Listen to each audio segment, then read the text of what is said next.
ఈ video last దాకా చూడండి, సబ్స్క్రైబ్ చేయండి. కాకరకాయ టమాటా కూర ఎలా వండాలో వీడియోలో చూపిస్తున్నాను.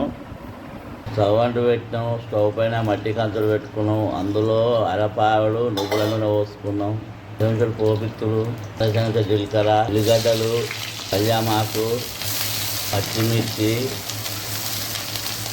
రాంపుల్ చాకు, చెంచా అల్లం వెల్లిపాయ, చెంచాడు ఇంగు, పసుపు, పచ్చివాసన వేదా కోసుకోవాలి. కొత్తిమీర, పుదీనా, కాకరకాయ ముక్కలు వేసుకోవాలి. టమాటా వేసుకోవాలి. రెండు చెంచాల కారపొడి వేసుకోవాలి.